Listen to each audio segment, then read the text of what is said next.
तो जो है अब वहाँ ललिता विशाखा आदि खड़ी थी बाहर गेट पे अंदर एंट्री के लिए। देखा कौन है? अरे कैलाश से पार्वती आई है। अच्छा अच्छा भेजो भेजो, लेकिन साथ में दूसरी गोपी है, उसने इतना लंबा घूंघट किया है। अब भोलेनाथ ने कहा ये तो समस्या है। भोलेनाथ थोड़ा सा मुस्कुराए, देवी हमें भी ले लो। ना ना, अरे देवी ये कौन है? ये मेरी बहू है, गणेश की पत्नी। अच्छा अच्छा गणेश की पत्नी, विवाह भी कर लिया, हमको बताया भी नहीं। अब जिम्मे का विवाह कर लिया, बताया भी नहीं। तो माता पार्वती ने कहा कोई बात नहीं, गलती हो गई, नहीं बता पाए, जल्दी जल्दी में सब काम हो गया और क्षमा कर दीजिए, फिर मिला देंगे। सखी ने कहा ना ना, आज भैया मुंह दिखाई हो ही जाए, फिर मुंह देख ले। अर्जुन का मुंह दिखाई हो जाए, ना ना आज वो मुंह नहीं दिखाएगी, बहुत शर्माती है बेचारी। नहीं नहीं है, ना ना कैसा शर्माना, ये भी तो सखी है, मैं भी सखी हूँ, क्या इसमें कोई दूसरा थोड़ी है, क्या दिखाना। बहुत कहा, ना ना नहीं दिखाया। भोलेनाथ ने कहा कोई चक्कर चलाओ। अच्छा ठीक है सखी, थोड़ा सा मुंह दिखाओ। ना ना, अरे एक बात बताऊं, दिखा नहीं सकती मुंह, क्या बात है? अरे थोड़ा एक आंख से कमजोर है, एक आंख इसकी खत्म है, इसलिए नहीं दिखा सकती। अच्छे काम में किसी काने आदमी को थोड़े देखना चाहिए। ना ना भैया, मैं तो देखती ही रहूंगी, वही कानी है तो कोई बात नहीं, बहू तो बहू है, आखिर तैने बहू भी ले लाई और वो भी कानी लाई देख करके। और अब दिखाने से मुंह जो है दिखाने से इनकार कर रही, ना ऐसे नहीं जाने दूंगी। भोले बाबा ने कहा कोई और चक्कर चलाओ, आग तो फोड़ ही चुकी हो हमारी, अब टांग भी तोड़ दो हमारी। बहुत कहा, समझाया सखी को, अरे दिखा देंगे दिखा देंगे। देर होने लगी, सबने आवाज लगाई, राधा रानी ने, आओ सब लोग, अब रास प्रारंभ हो। सब आ गए हैं और भोलेनाथ भी आ गए, बढ़िया रास प्रारंभ हुआ है। रास रचो रास रचो रास रचो है, यमुना किनारे सखी रास रचो है।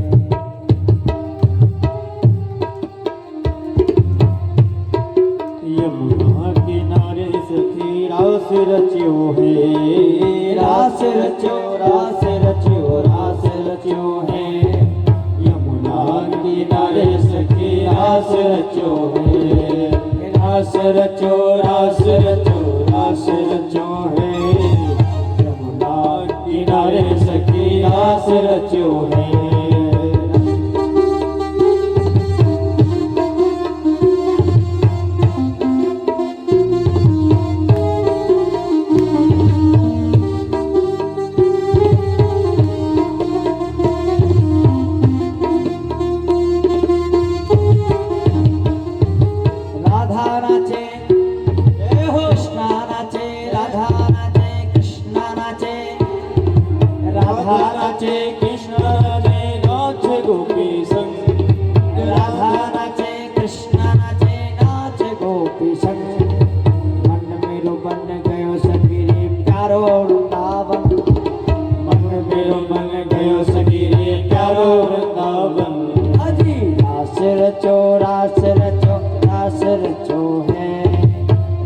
रचो रास रचो रास रचो है।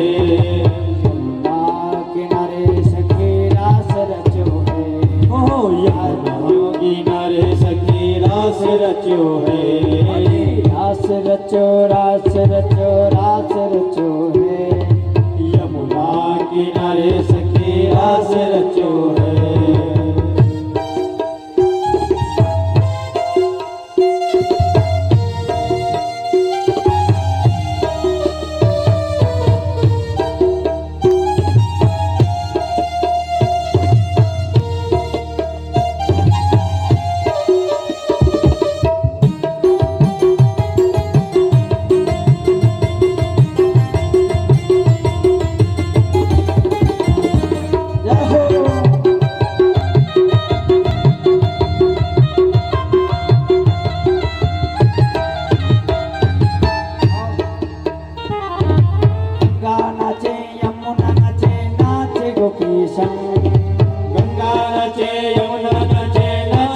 के संग गंगा नाचे यमुना नाचे नाच सरयू संग गंगा नाचे यमुना नाचे नाच सरयू संग मन मेरो बन गयो सखी पावन वृंदावन मन मेरो गयो सखी पर वृंदावन रास रचो रास रचो रास रचो है रास रचो रास रचो रास रचो है यमुना किनारे सखी रास रचो है यमुना किनारे सखी रास रचो है रास रचो रास रचो रास रचो है रचो रास रचो रास रचो है यमुना किनारे सखी रास रचो है यमुना किनारे सखी रास रचो है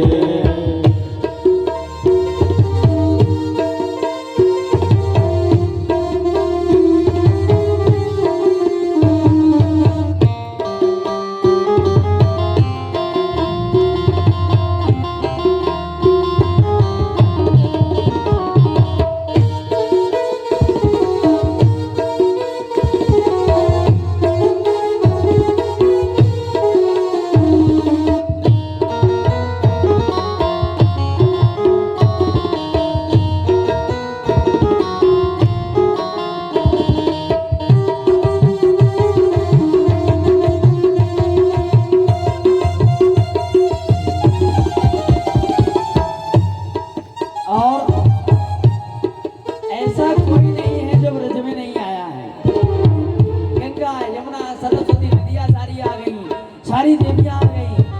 अब जो नहीं आ पा रहा है वो अपने यहाँ नाच रहा है। सूरज नाचे चंदा नाचे नाचे तारा संग सूरज नाचे चंदा नाचे नाचे तारा संग सूरज नाचे चंदा नाचे नाचे तारा संग सूरज नाचे चंदा नाचे नाचे तारा संग शंकर नाचे ब्रह्मा नाचे नाचे नंदी संग शंकर नाचे ब्रह्मा नाचे नाचे नंदी संग शंकर नाचे ब्रह्मा नाचे नाचे दरा संग शंकर नाचे ब्रह्मा नाचे नाचे नंदी संग मन मेरो बन गयो सखीरी पावन वृंदावन मन मेरो बन गयो सखीरी पावन वृंदावन रास रचो रास रचो रास रचो है यमुना किनारे सखी रास रचो है रास रचो रास रचो रास रचो है यमुना किनारे सखी रास रचो है रास रचो रास रचो रास रचो है यमुना किनारे सखी रास रचो है रास रचो रास रचो रास रचो है यमुना किनारे सखी रास रचो रास रचो है यमुना किनारे सखी रास रचो है यमुना किनारे सखी रास रचो है सरयू किनारे सखी रास रचो है गंगा किनारे सखी रास बोले रास रासेश्वर भगवान की जय हो। भैया रास रच रहा है। धीरे धीरे सुखदेव जी महाराज कहते नाचते नाचते भोलेनाथ ने क्या किया। अब भैया पहने की साड़ी कभी पहले नहीं पहली बार पहनी तो भगवान भोलेनाथ घूंघट आगे निकला है और साड़ी आगे खींचते जा रहे हैं। नाच रहे हैं, साड़ी कहीं खुल न जाए कहीं खुल न जाए, साड़ी आगे खींचते जा रहे हैं। अब पीछे की पीठ पूरी खुल गई। पार्वती मैया ने देखा अरे नहीं क्या कर रहे हो, रुको रुको रुको, फिर से पीछे सही किया। अरे भोलेनाथ फिर से वही नाचते नाचते नाचते नाचते खींचते खींचते फिर पीछे खुल गया। भोलेनाथ को याद नहीं रहा और भगवान ने क्या किया, सिर से खिसक गई जब सारी मुस्कुराए बनवारी वृंदावन आ गए। भगवान भोलेनाथ ने सर से खिसकाई साड़ी, नाचते नाचते भूल गए कहाँ है और सर से जो है खिसकी साड़ी भगवान सामने मुस्कुराने लगे। भोलेनाथ तुम सखी बन करके आ गए। भोलेनाथ ने कहा प्रभु क्या करें, आपका दर्शन करना था इसलिए सखी बन करके आ गए। भगवान मुस्कुराने लगे। आज से तुम्हारा गोपेश्वर नाम हो गया, आज से तुमको जाना नहीं है, यही रहना है।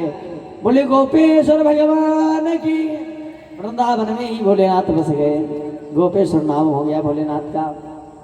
सुखदेव जी महाराज कहते इस प्रकार से रास क्रीड़ा हुई। अग्रिम कथा धीरे धीरे धीरे धीरे समय आया। महाराज एक दिन की बात है, यमुना में कात्यायनी का व्रत किया था गोपियों ने। यमुना में नग्नावस्था में स्नान कर रही थी सभी गोपियां, और भगवान उनके वस्त्र हरण करके एक पेड़ पर बैठ गए, मधुर मधुर मुरली बजा रहे हैं। सभी ने कहा, स्नान ध्यान होने के बाद जब देखा कपड़े नहीं है तो भैया सब इधर उधर देखने लगी और भगवान ऊपर मुस्कुरा रहे हैं। एक ने कहा ये एक ही की करामात है, एक ही व्यक्ति की। कौन? वो काला काला है ना, काला कलूटा, वही ये काम करता है। उल्टे सीधे टेढ़े काम जितने हैं वो सब वही करता है। गोपी ने कहा, अरे कन्हैया एक काम कर, मेरे वस्त्र दे दे। ना ना मैं नहीं देने वाला। क्यों? जैसे गई थी वैसे आके ले जाओ। उसने कहा ये कोई बात नहीं है कन्हैया, तेने पहले मेरे कपड़े चोरी किए और फिर मैं मांग रही हूं तो दे नहीं रहे हो। भगवान ने कहा जब जाते समय तुमने कोई शर्म की थी ना, अब मैं भी नहीं देने वाला, आके यहीं ले जाओ। गोपियां रोने लगी, प्रभु क्षमा कर लो, गलती हो गई। भगवान ने कहा इसलिए मैंने नहीं चोरी किए कपड़े, इसलिए चोरी किए क्योंकि जल में वरुण देव का निवास होता है, और वरुण देव पुरुष होते हैं। इसलिए जन्म में यदि माताएं व्रत करने के बाद यदि नग्नावस्था में स्नान करती हैं तो उनका व्रत खंडित हो जाता है। इसीलिए मैंने तुम्हारे वस्त्र हरण किए। तुमको बताने के चक्कर में, ऐसे बताता तो मानती नहीं, अब मानना पड़ेगा। तुम्हारा व्रत जब पूरा नहीं होगा तो फल भी नहीं मिलेगा बराबर। इसलिए मैंने वस्त्र हरण किए। आज के बाद कभी भी जल में नग्नावस्था में स्नान मत करना, कपड़े धारण करके ही करना चाहिए, नहीं तो वरुण देव का भी अपमान होता है। सुखदेव जी महाराज कहते, राजन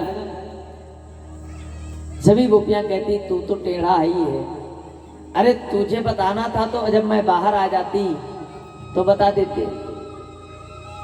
भगवान ने कहा मेरा तरीका ऐसे ही है, मैं थप्पड़ मार के ही बताता हूं। और वाकई में जो व्यक्ति समझने वाला ना हो उसको जब तक प्रसाद मिलता नहीं तब तक वो बराबर समझता नहीं है। कुछ लोग ऐसे होते हैं जिनको बताने से काम आ जाता है, और कुछ लोग ऐसे होते हैं कुछ खाने के बाद ही काम बराबर जान पाते हैं। जैसे यहाँ पे किसी से जयकारा मैं लगाता हूँ, लेकिन कुछ आधे लोग बोलते हैं जब तक उनको कुछ ना कुछ कहो ना, वो सोचते महाराज कुछ गलत बोल दे ऐसा तो, लेकिन ऐसा नहीं। एक बार में व्यक्ति एक दिन पहले दिन कह दे, फिर 7 दिन उसको समझना चाहिए बराबर कि ऐसा करना है। बोले राघवेंद्र सरकार की जय हो।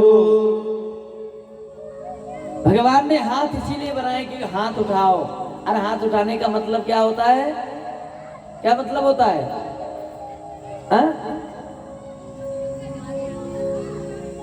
हाथ उठाने का मतलब होता है मैं आपके आगे सरेंडर हो गई, मैं आपका हो गया, अब चाहे जैसे ले जाओ। और हम हाथ उठाते नहीं, हम तो भैया जो कोई जयकारा लगाता है, कभी लगाते भी तो भैया ऐसे कर लेते। मानो मैं हाथ जोड़ रहा हूं भगवान से, भगवान हमको क्षमा करो, हम आपके पास आना नहीं चाहते।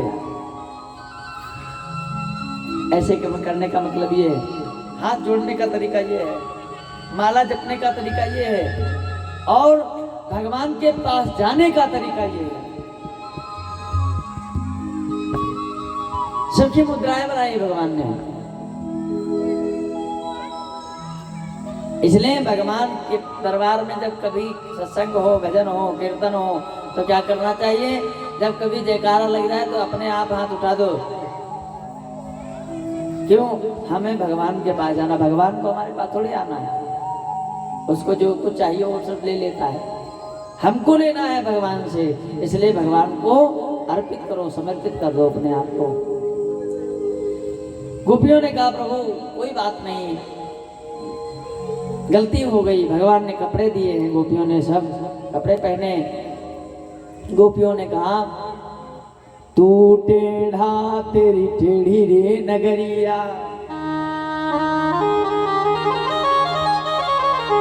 गोपी तेरी टेढ़ी वृंदावन टेढ़ा, और टेढ़ी रे तेरी यशोदा डुकरिया, तू टेढ़ा तेरी टेढ़ी रे नगरिया। तू टेढ़ा, तेरी नगरी टेढ़ी, तेरी सबसे बड़ी बात तो तेरी मैया जो डुकरिया है ना वो भी टेढ़ी है। किसी की सुने ना वो टेढ़ा ही है। कन्हैया ने कहा मेरी माँ पे नहीं जाना। अच्छा झगड़ा होता तो ही बात होता, माँ और बाप से। कोई बाप माँ को कह दे तो लोग कहते ना मेरी माँ पे नहीं जाना, झगड़ा हमारा तुम्हारा आपस में निपट लो। भगवान ने कहा मेरी माँ कैसी नहीं है, तेरे से क्या मतलब। मैं टेढ़ा, मेरा गांव टेढ़ा, लेकिन माँ मेरी नहीं टेढ़ी है। माँ पे नहीं जाना, नहीं तो फिर समझ लेना। अब जो है कहा माँ पे नहीं जाना, तो कहा मैं जाऊंगी, क्या करोगे। और ले, और अब मैं बताती हूँ। ग्वाल तेरे टेढ़े, ग्वाल तेरे टेढ़े, तेरी गैया भी टेढ़ी,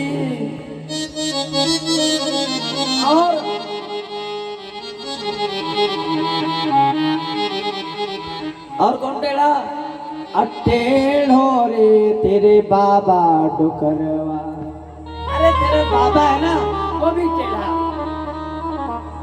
अरे वो जब बाप जैसा होता है वैसे तो बेटी होती है, बेटा होता है। अरे बाबा जब टेढ़ा तो लड़का कहाँ से सीधा होगा। माँ टेढ़ी तो बेटा टेढ़ा। और कन्हैया ने कहा भैया इससे जितना मुश्किल है, और जितना कहोगे उतना ये और सुनाती जाएगी, और सुनाती जाएगी। फायदा क्या है, जिससे झगड़े में जीत ना सको उससे बोलना बंद कर दो। भगवान ने बड़े प्रेम से कहा मैं टेढ़ा मेरे, मैं टेढ़ा मेरो वृंदावन टेढ़ो, अब टेढ़ी रे मेरी सारी नगरिया। भगवान ने देखो बहुत मस्ती में कहा अरे मैं टेढ़ा, मेरा वृंदावन टेढ़ा, और टेढ़ी रे मेरी पूरी नगरिया, मतलब उसमें तुम भी हो। भगवान ने गलत भी कह दिया और उसका बुरा भी नहीं लगा, वो भी मस्त हो गई। भगवान ने कहा अपना काम भी चल गया, छोड़ा भी नहीं और मारा भी नहीं। मैंने कह भी दिया तो उसको खराब भी नहीं लगा। अजब नगरी में जब हम भी रहते वो भी रहता तो क्या अकेले कोई थोड़े हो गया। उसने भगवान ने बहुत प्रेम से कहा मैं टेढ़ा, मेरी नगरी टेढ़ी, और टेढ़ी रे सारी पूरी नगरिया, सब टेढ़े। अरे सब टेढ़े तो तुम कहाँ से सीधी हो गई। गोपी मुस्कुराने लगी। प्रभु एक बात बताए, आपकी इसी अदा पे तो हम पागल हैं। आप कुछ कहते भी नहीं हो और छोड़ते भी कभी नहीं हो। भगवान फिर आए, घर आए। एक दिन की बात है, भगवान और बलराम का झगड़ा हुआ। बलराम ने कहा अरे कन्हैया, मैया ने तोए मोल लीनो है। अब जो है कहा मोल लिया है तो क्या हुआ। अब मैया के पास गोद में बैठे भगवान ने कहा मैया मोरी मोह दाऊ बहुत खिझावे, मोह कहे तोए मोल को लीनो, मोह कहे तोहे मोल को लीनो, ऐसो मोहि बतावे, मैया मोरी दाऊ बहुत खिझावे। अरे मैया मैया दाऊ कहता है कि मुझे कहीं बाजार से लेकर के आई थी, इसीलिए बाबा तेरो गोरो यशोदा भी गोरी, बाबा तेरो गोरो मैया भी गोरी, और तू कारो कहा आयो मैया मोरी दाऊ बहुत खिजायो।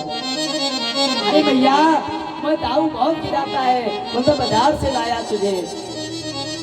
भैया ने कहा नाना कन्हैया तो मोल को नहीं लो, तू तो मेरो लाला है, मेरो लाला है, मेरो कन्हैया है। बहुत कहा। फिर भगवान मन भटकाने के लिए एक दिन की बात, भगवान बैठे थे, बैठे बैठे एक थाली में जल भरा है और चंद्रमा को ऊपर से देखा। भगवान ने कहा मैया मोरी चल खिलौना ले हो। अब जो ही कहा मैया मोरी चंद खिलौना ले, अब चंद्रमा कहाँ से लाए?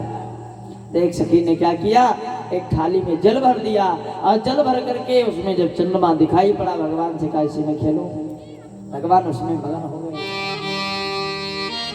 इसके बाद सुबह हुई, एक दिन की बात, दाऊ की चोटी बहुत लंबी, भगवान की चोटी बहुत छोटी। भगवान के सामने दाऊ ने खींचना प्रारंभ किया। मैया के पास दौड़े दौड़े गए, मैया मैया ये दाऊ ने माखन खायो, मैंने माखन खायो, मिश्री ने खाई, मैंने खाई, दही मैंने पियो, लेकिन मेरी चोटी छोटी क्यों? मैया मोरी कभी बढ़े मोरी चोटी, मैया मोरी दाऊ खींचे वहाँ बढ़ जावे, मेरी क्यों होए छोटी, मैया मोरी कभी बढ़ेगी चोटी। मैया कब बढ़ेगी मेरी चोटी? भगवान मैया ने कहा तो रोज रोज एक ना एक नाटक लेके आता है, कहीं चोटी लेके आता है, कहीं माखन लेके आता है, कहीं कुछ बताता रहता है। कन्हैया बड़ा कब होगा? भगवान ने कहा बड़ा हो गया हूँ। मैया से एक दिन बैठे बैठे भगवान ने बड़े प्रेम से पूछा, मैया जैसे मैं चला गया कभी तो क्या होगा? मैं जब यहाँ से आपसे दूर चला जाऊंगा तो क्या होगा? मैया ने कहा जिस दिन तुम चले जाओगे उस दिन इस शरीर का प्राणांत हो जाएगा, वो शरीर मिट्टी में मिल जाएगा। भगवान देखिए पूछ रहे हैं, अपनी बराबर बात चल रही है, मथुरा के जाने की तैयारी हो रही है। मैया मैं जब चला जाऊंगा बड़ा होकर के कहीं कमाने जाऊंगा तो तू कैसे रहेगी? मैया ने कहा कन्हैया जब तू चला जाएगा तो मैं तेरे साथ में जाऊंगी और तुझे वही माखन रोटी बना के खिलाऊंगी, लेकिन तेरे से अलग नहीं रह सकती।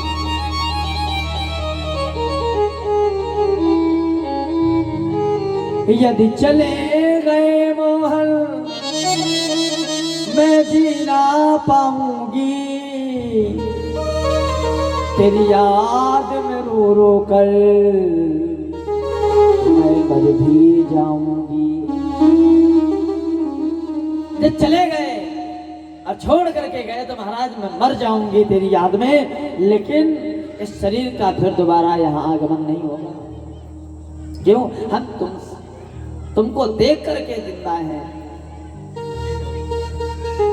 सुखदेव जी महाराज कहते भगवान कहते अरे भैया रो मत, मैं तो मजाक कर रहा हूँ। मैया ने कहा आज के बाद याद रखना कन्हैया, कभी भूल से भी मजाक नहीं करना। तुमसे दूर होने का मैं जीवन में कभी सोच भी नहीं सकती कन्हैया। भगवान बड़े प्रेम से आए, दाऊ अब समय आ रहा है मामा से मिलने का। अनेकों राक्षसों का भगवान ने उद्धार करते करते करते करते महाराज कंस परेशान हो गया। कंस सोच रहा है कैसे मरेगा कन्हैया। एक सभा बुलाई, सभा में अक्रूर महाराज बैठे हैं। अक्रूर से कहा, अक्रूर जाओ वृंदावन और वृंदावन से भगवान को पुनः मथुरा लेकर के आओ और कह देना कि धनुष यज्ञ रखा गया है और धनुष यज्ञ देखने के लिए बुलाया है और यहाँ आकर के उसका बल खत्म हो जाएगा और मैं यहाँ उसको मार दूंगा, हमारा काम हो जाएगा। जो ही कहा, अब तो भैया अक्रूर ने कहा कभी भगवान का दर्शन नहीं किया, इसी बहाने दर्शन हो जाएगा। लेकिन उन छोटे छोटे बालकों को ला करके यहाँ पर यदि उसी किसने मार दिया तो उनका पाप किसके सर होगा। बहुत विचार करते हैं अक्रूर जी महाराज, लेकिन कंस ने आदेश दे दिया कि अगर तुम नहीं जा रहे हो तो तुम्हें राज्य से निकाल दिया जाएगा और यदि चले गए तो तुमको मंत्री से ऊपर पद दे दिया जाएगा। अक्रूर ने कहा मुझे मरना ही है, यदि इधर रहा तो इस राक्षस के द्वारा मारा जाऊंगा और उधर चला गया तो शिवाकी बिहारी का दर्शन हो जाएगा और हमारा जीवन धन्य हो जाएगा। मरना दोनों प्रकार से है, इधर मरूंगा तो नरक जाना पड़ेगा, उधर भगवान का दर्शन करने के बाद अपने आप को भगवान को समाहित कर लूंगा। बड़े प्रेम के साथ में क्या हुआ, धीरे धीरे समय बीता। महाराज सुखदेव जी महाराज कहते, राजन अब भगवान तैयारी करने लगे जाने की। कहाँ? वृंदावन जाने की, मथुरा जाने की। अक्रूर जी महाराज सुबह हुई है, निकल पड़े हैं, मन में विचार कर रहे हैं, अरे कन्हैया को देखूंगा और कन्हैया को देख करके दौड़ करके सीने से लगा लूंगा। कहाँ थे मेरे भतीजे, कहाँ थे मेरे भतीजे, ऐसे मन में आज बहुत विचार कर रहे हैं। सुबह निकले, वृंदावन पहुंचते पहुंचते पहुंचते पहुंचते शाम हो गई, सूर्य डूब रहा है। गोविंद गाय चरा रहे हैं और गाय चराने के बाद सुखदेव जी महाराज कहते, राजन गाय चराते चराते चरा